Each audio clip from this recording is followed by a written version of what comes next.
teman-teman, ketemu lagi sama aku. Nah, di video kali ini aku mau bahas tentang SKD. Jadi, teman-teman udah tahu kan apa itu SKD? Nah, buat yang belum tahu, SKD itu singkatan dari Seleksi Kompetensi Dasar. Biasanya orang-orang banyak nyebut ini dengan tes CPNS. Nah, jadi SKD ini merupakan salah satu tahap atau salah satu tes untuk masuk ke PKN STAN.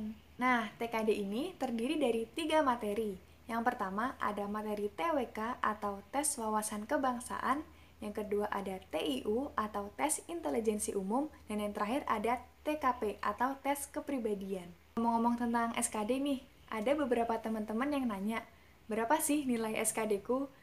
Ya, ada lah ya.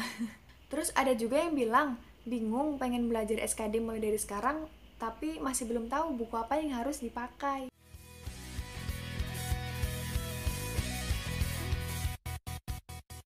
Nah, jadi kali ini aku mau rekomendasiin buku buat kalian belajar SKD, yaitu buku Civitas Guide. Nah, kenapa aku rekomendasiin buku ini? Karena di dalam buku ini isinya tuh lengkap banget. Yang pasti di dalam buku ini terdapat kumpulan materi-materi SKD yang terdiri dari TWK, TIU, dan TKP. Terus di sini ada juga 5 paket soal dan pembahasan. Selain itu ada tips and trik lolos SKD, rahasia mendapatkan nilai SKD yang tinggi, ada juga materi psikotes, dan lain-lain lagi. Oke, sekarang kita lihat satu persatu apa aja sih yang ada di dalam buku ini. Nah, di halaman pertama ini ada mengenai sistem penilaian tes CPNS atau SKD. Terus ada juga rahasia mendapatkan skor TKD yang tinggi. Nih ada tips dan triknya juga di sini. Terus ada materi TWK-nya atau materi tes wawasan kebangsaan. Ini isinya kayak PKN sama sejarah gitu. Ini berasa buka buku paket PKN. Isinya ini ada seputar Pancasila, Undang-Undang Dasar 45. Terus ada tentang negara, ada nasionalisme, ada demokrasi, ada pemerintahan Indonesia, dan masih banyak lagi. Terus ada politik juga waktu masa demokrasi. Pokoknya banyak banget, lengkap lah. Nah, yang kedua ada materi TIU atau tes intelijensi umum. Nah, tes TIU ini materinya mirip sama TPA. Jadi ada sinonim, ada antonim. BTW di dalam sini udah ada daftar sinonim dan antonim. Jadi enak banget tinggal dipahamin sama dihafalin aja. Yes. Terus ada juga tentang pecahan. Ada silogisme. Pokoknya banyak banget lah di sini. Nah, yang terakhir ada TKP atau tes kepribadian. Nah, kalau tes kepribadian ini materinya ada penjelasannya tentang karakteristik.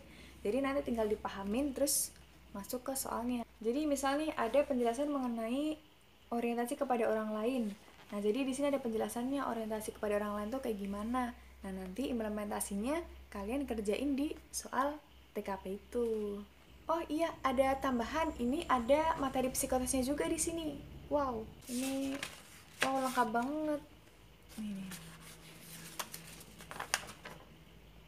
Wow. BTW yang di materi psikotes ini ada penjelasan materi per tipe tesnya dan ada juga cara mengerjakan tesnya. Gils, keren banget gak sih? Oke, kita lanjut bahas beberapa soalnya. Di sini yang pertama aku mau coba bahas soal tentang TKP. Di sini soalnya, jika tim Anda mayoritas berisikan anggota-anggota yang cenderung pasif, yang Anda lakukan adalah A. Memberi mereka hukuman bila masih pasif, B. Memberi reward bagi mereka yang mau mengubah diri jadi aktif, C. Melibatkan diri mereka ke dalam suatu kegiatan yang menuntut mereka bertindak aktif dan kreatif, D. Memindahkan mereka ke tim kerja lain, atau E. Mengasingkan mereka yang aktif dan merangkul yang aktif. Menurut aku, ini jawabannya yang C, yaitu melibatkan diri mereka ke dalam suatu kegiatan yang menuntut mereka bertindak aktif dan kreatif. Sekarang, mari kita lihat berapa poin yang aku dapat dari jawab pertanyaan ini. 89 C. Nilainya 5 poinnya. Nah, BTW aku suka banget ngerjain TKP karena menurut aku bagus aja gitu, menarik. Nah, cara ngerjainnya, ini kan ada soal, jadi kalian kerjain dulu semuanya. Nah, kalau udah, kalian bisa lihat pembahasannya, bukan pembahasan sih, sebenarnya di sini ada tabel. Nah, tabelnya itu berisi jawaban kalian dapat poin berapa. Jadi misal kalian jawab A, nah nanti A itu dapat poin berapa, 1 atau 2, 3 atau 4 atau 5. Karena di TKP ini nggak ada benar atau salah, hanya saja ada tingkatan poin di situ. Jadi yang paling benar dan paling logis nanti mendapat poinnya 5 gitu. Aku pilih yang TWK.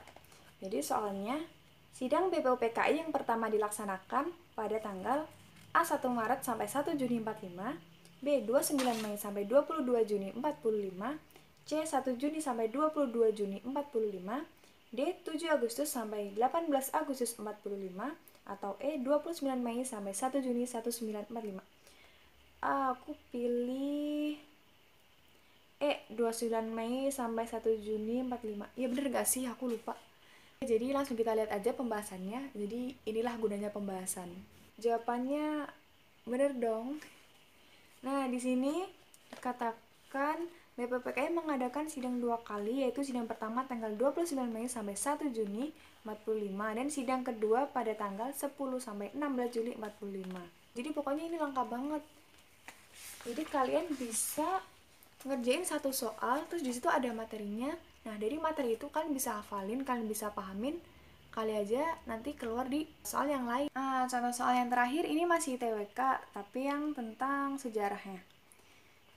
Tahapan perkembangan kebudayaan masyarakat awal di Indonesia dikelompokkan dalam pembabakan zaman. Zaman yang terkenal sebagai zaman batu muda adalah zaman A. Paleolitikum, B. Mesolitikum, C. Neolitikum, D. Megalitikum, E. Logam.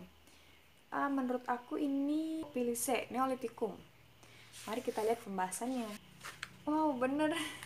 Jawabannya bener. C. Neolitikum. Jadi di sini dibahas juga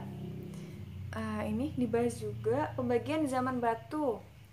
Pertama, Paleolitikum atau zaman batu tua, Mesolitikum zaman batu madya, Neolitikum zaman batu muda, dan Megalitikum zaman batu besar. Tapi kalau aku jomblo itu sejak zaman dulu. Nah, gimana teman-teman? Lengkap banget kan? Ada kumpulan materi SKD, ada kumpulan materi psikotes, ada pembahasannya, ada soalnya juga.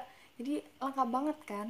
Nah, buat teman-teman yang pengen punya buku Civitas Guide ini, kalian bisa pesan langsung dengan cara menghubungi nomor yang ada di bawah ini, ataupun kalian juga bisa order melalui website di www.bukustan.com. Oke, jadi itu tadi review aku tentang buku Civitas Guide. Semoga bermanfaat dan dadah!